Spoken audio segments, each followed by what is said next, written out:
Morning बच्चों। देखिए, अब से पहले बीए सेकेंड ईयर हिंदी साहित्य में हमने चर्चा की थी रीतिबद्ध काव्यधारा के कवि केशवदास पर।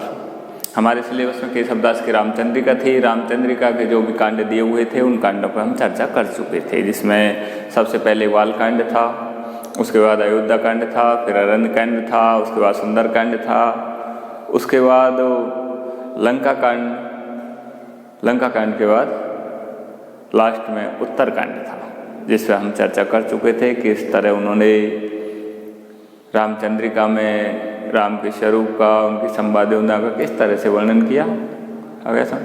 अब हमारा दूसरा जो कवि है वो रीति सिद्ध काव्यधारा से जुड़ा हुआ है, जिनका नाम है बिहारी। देखिए, रीति सिद्ध काव्यधारा, मैंने आपको बताया था कि रीतिकाल में 3 तरह की काव्यधाराएं थी। पहली रीतिबद्ध काव्यधारा थी, दूसरी रीति सिद्ध थी और तीसरी रीति मुक्त काव्यधारा थी। रीतिबद्ध काव्यधारा अर्थात रीतिबद्ध काव्यधारा जिसमें उस रीति की परिपाटी से बंधकर कविता लिखी जाती थी।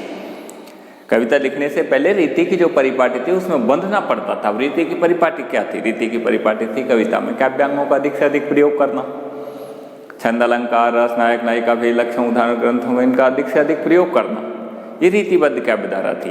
अर्थात वे कवि जो काव्य रचना करने से पहले रीति की परिपाटी में बंधकर काव्य रचना करते थे। कविता में अधिक से अधिक छंद, अलंकार, रसों का प्रयोग करते थे, नायक नायिका, भेद है, लक्षण, उदाहरण ग्रंथ है, उनका अधिक से अधिक प्रयोग करते थे। ऐसे वो कवि रीतिबद्ध कवि कहलाए, जिसमें हमारे सिलेबस में रीतिबद्ध कवि के रूप में कवि केशवदास था। दूसरे थे रीति सिद्ध कवि। रीति सिद्ध कवि रीतिकालीन काव्यधारा के वो कवि जिन्होंने जानबूझकर रीति की उस परिपाटी में बंधकर काव्य रचना नहीं की थी, लेकिन जैसे वो काव्य रचना करने लगे तो रीति की जो परंपरा है वो स्वतः ही उनकी कविता में सिद्ध हो गई। वो रीति सिद्ध कवि कहलाए, जिसमें एकमात्र बिहारी का नाम आता है। वैसे तो रसनिधि इन भी रीति सिद्ध काव्यधारा के कवियों के रूप में जाने जाते हैं, लेकिन प्रमुख रूप से बिहारी को माना जाता है। ये इन्होंने जानबूझ करके रीति की जो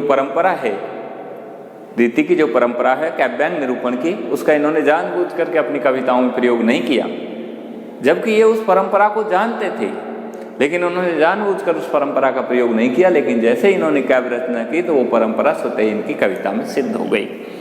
वो कवि रीति सिद्ध कवि कहलाते हैं। इसमें एकमात्र बिहारी जी का नाम लिखा जाता है, जिन्होंने एकमात्र ग्रंथ बिहारी ससई या बिहारी रत्नाकर के नाम से जाना जाता है। उस एकमात्र ग्रंथ के माध्यम से इन्होंने साहित्य में अपनी लोकप्रियता बनाई।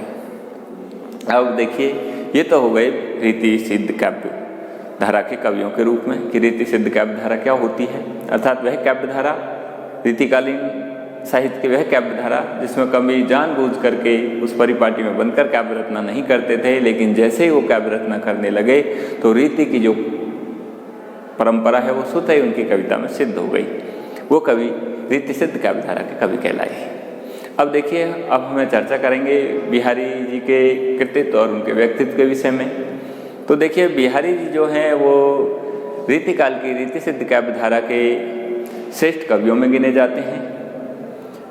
बिहारी जी के जो दोहे हैं वो छोटे दोहे हैं, लेकिन भावों से भरे हुए हैं।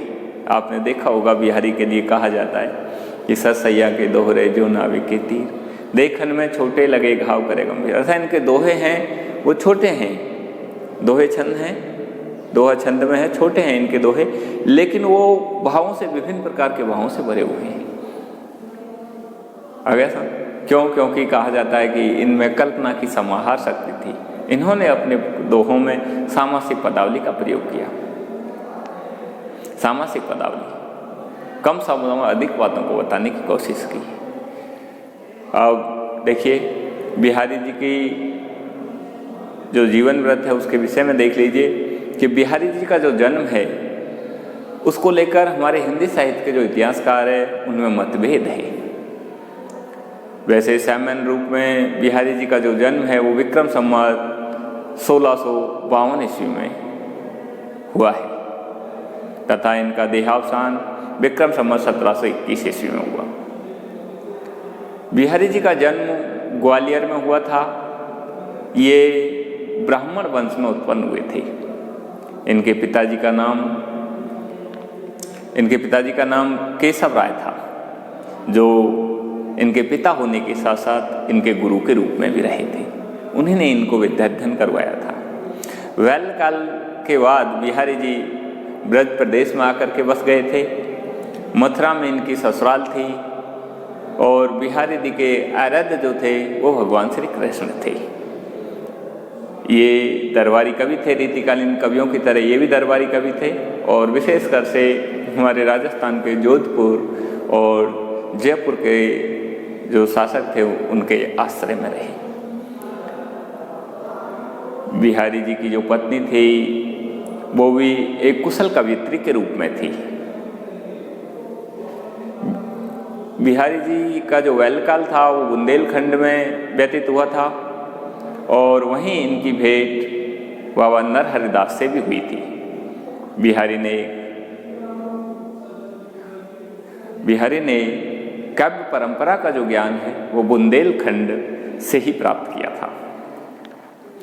विवाह के बाद बिहारी जी मथुरा गए थे और मथुरा में अपनी ससुराल में स्थायी रूप से रहने लगे थे। मुगल बादशाह शाहजहां के बुलाए जाने पर यह आगरा भी गए थे। शाहजहां के पास कुछ दिन रहने के बाद बिहारी जी का परिचय अनेक राजाओं से हो गया और वहीं से बिहारी जी मिर्जा राजा जयसिंह के यहाँ पहुँचे। मिर्जा राजा जो जयसिंह थे उनकी कथा आपने सुनी रखी होगी कि वो अपनी जो नवोडा रानी थी उसके मोह में आसक्त हो गए थे और राजकाज की जो व्यवस्थाएं थी उनको भूल चुके थे। जैसे ही बिहारी जी को इस बात का पता लगा तो उन्होंने एक दोहा मिर्जा राजा जयसिंह के लिए लिख करके भेजा, जिसमें लिखा था उन्होंने नियुक्ति के रूप में, नियुक्ति अलंकार के रूप में उस दोहे में लिखा इन्होंने, नहीं पराग नहीं मधुर मधु नहीं विकास ही काल अली कली ही सो विंध्यो आगे कौन हाल। देखिए उन्होंने कहा था कि हे राजा मिर्जा राजा जयसिंह, तुम इस नवोडा रानी जो अभी तो अर्ध विकसित है, पूर्ण विकसित भी नहीं है, नहीं पराग नहीं मधुर मधु, अर्थात इसमें अभी युवावस्था के जो पूरे लक्षण है वो भी अभी तक इसमें प्रकट नहीं हो पाए हैं। नहीं पराग नहीं मधुर नहीं विकास ही काल अली कली सो विंध्यो।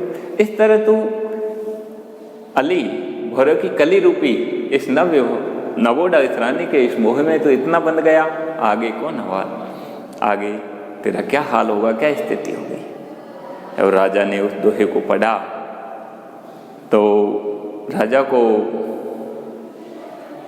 ज्ञान हुआ और उसी दिन से राजा ने रानी के उस मोह से मुक्त होकर के और प्रजाकारी प्रशासन की जो व्यवस्थाएं थी उनको संभाला और बिहारी के लिए लिख करके भेज दिया कि आप इसी तरह के दोहे लिखना चालू कर दीजिए। अब देखिए बिहारी ने उसी बात को लेकर के और 713 दोहे या 726 दोहे भी बताए जाते हैं कहीं कहीं, इस तरह के दोहे लिख करके और बिहारी सत्सई नाम का ग्रंथ लिख दिया। ऐसा कहा जाता है कि बिहारी को एक एक दोहे के लिए एक एक सोने की असरफी राजा द्वारा दी जाती थी। बिहारी जी के लिए कहा जाता है ये अत्यंत प्रतिभाशाली कवि के रूप में थे।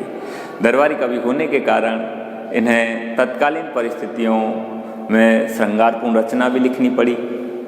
नीति और भक्ति से संबंधित दोहे भी इन्होंने लिखे। आपने देखा होगा बिहारी के लिए कहा जाता है कि बिहारी ने अपने दोहों में भक्ति नीति और श्रृंगार की त्रिवेणी वाही है। भक्ति नीति और श्रृंगार की त्रिवेणी के रूप में इन्होंने वाही।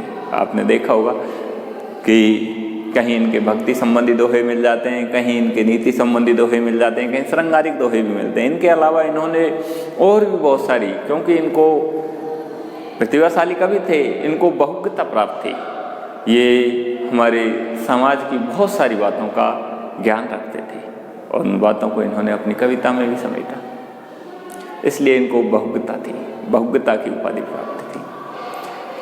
बिहारी जी से पूर्व हिंदी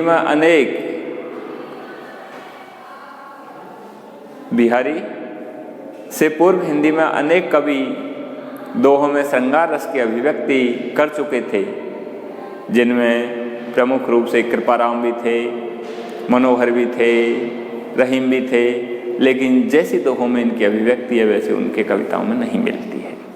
इस तरह के ये बिहारी जी थे। ये इनके जीवन और कृतित्व को लेकर प्रमुख बातें थी। आगे इन्होंने जो भी पद हमारे सिलेबस में दिए हुए हैं दोहों के रूप में, उन पर चर्चा हम आपसे अगले वीडियो में करेंगे। धन्यवाद।